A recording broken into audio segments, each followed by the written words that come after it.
Parce que quand même, il faut quand même savoir que, avant de louer cette maison, en fait, si vous voulez, je recherche à la base, vu que ça n'allait pas et tout, j'ai commencé à rechercher un appartement. Un appartement pour accueillir les enfants la semaine où je les ai. Donc je commence à chercher des appartes, machin et tout ça. Donc j'étais déjà avec Laura et tout, on vivait pas ensemble, mais une semaine sur deux j'étais chez elle. Et j'ai commencé à chercher des appartements et tout. Et très très vite, je me suis dit non, faudrait une maison.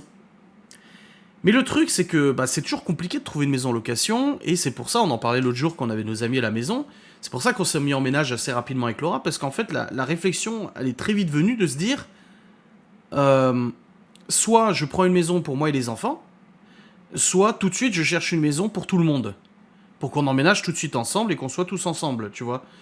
Laura, elle payait un loyer assez important là où elle était. Bon, elle vivait avec son frère, parce que son frère avait quitté le logement où il était, et du coup, elle lui avait proposé de venir vivre avec elle, parce qu'elle avait une chambre de libre et tout. Mais, la question que je m'étais posée, c'est est-ce qu'on trouverait pas une maison tout de suite pour emménager ensemble? On prend le risque, hein. De toute façon, la vie, c'est prendre des risques, hein, de toute manière. Et du coup, on a cherché des baraques, on en avait trouvé une, on en avait trouvé deux même, j'avais déjà expliqué. Une où c'était une maison meublée, et une autre où c'était une maison qui était plutôt pas mal, juste à côté de là où elle habitait. On avait déposé le dossier et tout, mais l'agence en fait a totalement oublié d'envoyer notre dossier au propriétaire, et le propriétaire a loué la maison derrière en fait. Il a recherché même, parce qu'au bout d'un moment, j'ai retrouvé le propriétaire sur le bon coin, je l'ai appelé, je lui ai dit oui, voilà, je vous appelle pour la maison. Ça fait 2 semaines que j'ai envoyé mon dossier à l'agence, j'ai une boîte au Luxembourg, je suis salarié, machin et tout ça, le dossier est bon. Et le mec m'a dit oh, mince, c'est dommage, si j'avais vu votre dossier, je l'aurais accepté. Il dit mais j'avais aucune nouvelle de l'agence, donc j'ai fait mes recherches de mon côté. Donc on était allé se plaindre à l'agence, mais bon, comme d'hab, hein, tu parles à un mur de toute façon. Et il y avait l'autre maison, justement, qui m'avait rappelé en me disant ouais, vous êtes sûr que vous la voulez pas? C'était une maison meublée. Et je leur avais dit ouais, mais c'était un bail de 1 an. Et je lui ai dit dans 1 an, si les propriétaires y reviennent, on fait quoi? Et elle avait dit non, vous inquiétez pas, ils reviendront pas, machin. Et en fait, si, les propriétaires sont revenus quand il y a eu le confinement. Bref, on trouve cette maison, on la visite. Laura, elle connaît le coin, elle a déjà habité ici, tu vois. Et la maison convient. On dépose notre dossier, du coup. On dépose le dossier auprès de la propriétaire. C'était directement la propriétaire, c'était pas une agence. Et là, le soir où on a déposé le dossier, elle nous appelle en nous disant c'est bon, on vous choisit vous. Ah, merveilleux. On programme du coup l'emménagement, on signe les papiers, machin et tout. Et en fait, le jour du déménagement, donc il y avait Séverine, sa copine, il y avait Cédric, Vanessa, et il y avait Laura et moi-même. Et on fait le déménagement et tout. On remplit le Q7, nanani, nanana, et tout ça, tu vois. Et le soir, on se dit, vas-y, on va aller au resto pour fêter ça, fêter l'emménagement. Donc on décide d'aller au resto. On est au resto et tout. Ça commençait un peu le Covid et tout, mais voilà, c'était pas encore la folie que c'est actuellement. Et là, on est au resto, pile au resto, et les gens commencent tous à un peu à paniquer, tu vois. Ils commencent tous à parler entre eux, ouais, machin et tout. Il y a le serveur qui vient, on lui dit, il se passe quoi? Il dit, apparemment, le gouvernement, il annonce un confinement à partir de ce soir. On sait pas trop comment ça se passe, mais apparemment, on va devoir fermer et tout. On se dit, quoi? Le problème, c'est que nous, on était en plein emménagement. On venait seulement d'amener tous les meubles, machin et tout. Je suis en train de tester l'embout sur la nouvelle cigarette électronique que j'ai mis en ligne aujourd'hui.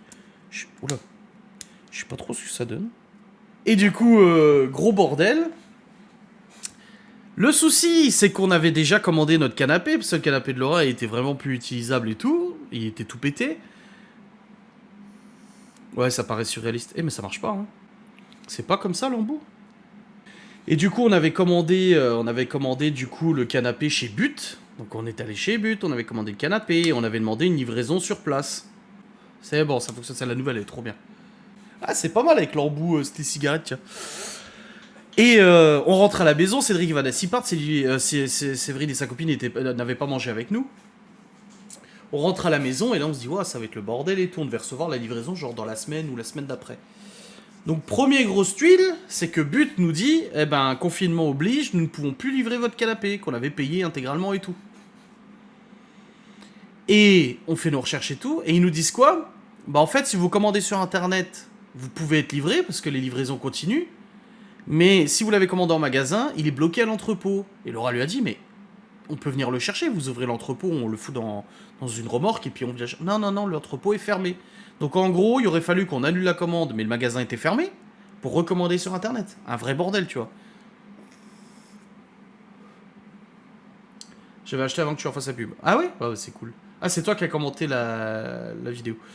Et du coup, gros bordel, on n'a pas notre canapé.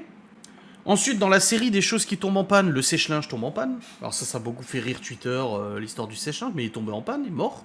On l'a amené chez le réparateur, il nous a dit, bah c'est trop cher à réparer. On rachète un sèche-linge. On fait une plancha avec les gosses dehors, la plancha elle crame. P2. On se lève un matin, la télé ne fonctionne plus. Oh putain, et tout ça, genre, qui se suivent en semaine. La télé tombe en panne, elle ne fonctionne plus.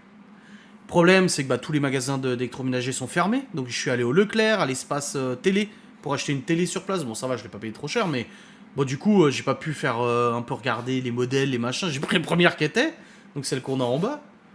Oh bordel. Je compte plus les autres trucs qui sont tombés en panne, les merdes et tout ça. Et là, le Q7 qui tombe en panne. Le Q7 qui tombe en panne. Bon, on va pas revenir sur toute l'épopée du Q7. Ensuite, la voiture de Laura qui tombe en panne. Elle est chez le médecin, elle démarre, voyant anti-pollution, je vais la voir et tout, sa mère m'amène, je branche la valise, enfin le logiciel. Et là, ça marque qu'il y a un problème, on voyait c'était la poulie d'ampère qui était foutue. On l'amène au garage pour la faire réparer, putain le bordel. Ma mère me prête la Twingo, un matin je démarre, la Twingo est en panne. Un huissier qui débarque à la maison, et ça on s'en souvient, parce que Laura s'était pris la tête avec elle. La huissier elle débarque à la maison pour me réclamer 4600 euros de loyer de Châtel, sachant que j'avais quitté le logement en bonne et due forme avec un préavis, une lettre recommandée, machin. Mais la mère des gosses n'a pu payer les loyers à partir du moment où je suis parti. Donc en avril, et vu que c'était un bail signé chez le notaire, bah c'est à titre exécutoire immédiatement, c'est rendu exécutoire tout de suite. Donc il n'y a pas eu le tribunal, le machin pour les loyers impayés. C'est tout de suite, elle est venue, elle a dit, moi je prends vos meubles, ou vous payez les 4600 euros de loyer impayé. Donc t'as ça. Plus le Q7 en panne. La voiture Laura qui tombe en panne. La plancha. La télé. Le sèche-linge. Mais vous vous rendez compte, les 6 premiers mois dans cette maison, le bordel que ça a été? Les 6 premiers mois? Ouais, l'huissier est très désagréable.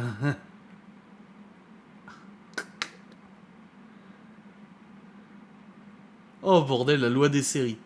Non, c'était vraiment une période très très très très compliquée. Hein. C'était... Et Laura qui arrivait dans ta vie, de quoi fuir.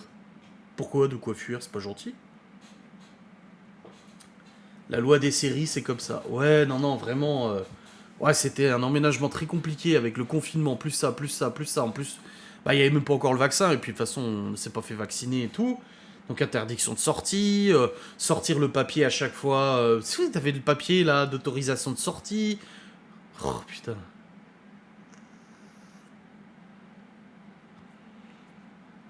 Oh, il y a des huissiers qui sont très agréables. Hein. Ouais, non, là c'était. C'était un peu compliqué, ouais. Cet emménagement, en plus le confinement, les devoirs à la maison avec les gosses.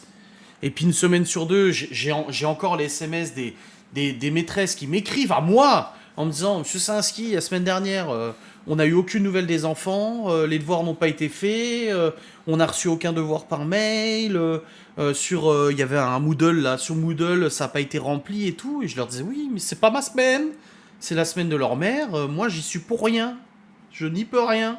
Ça arrête de me contacter moi, tu sais. Et puis il continue à me contacter. Je sais pas, oui, oh, bah, la semaine dernière, rien qu'à été fait et tout. Oui, je sais.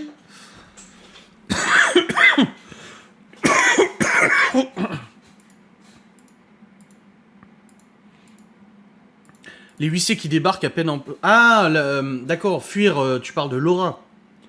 Elle, de coiffure, je croyais que tu parlais de moi, de coiffure. Ah oui, non, ça fait flipper. Hein. Après, elle savait, hein, je le savais très bien, je lui en avais parlé, mais c'est vrai que... Ouais, ça fait tout drôle. Hein. Ah, cette première année 2020, ça a été rock'n'roll. Hein. Q7 en panne. Oh, un an, plus d'un an et 3 mois en panne. Plus les problèmes administratifs. Oh là là là là. Oh là, le cirque. Ouais, c'était compliqué, toi. Puis Laura, elle a eu, bah, du coup, elle était en confinement, après elle a bossé, puis après reconfinement. Et puis avec la peur des gens, les machins, les masques, les ci, les ça. C'est vrai que là-dessus, moi je bossais à la maison, j'étais au moins tranquille. Une pensée pour les veuves qui étaient convaincus que le Q7 était saisi. Oh bah on en a entendu des histoires. Hein.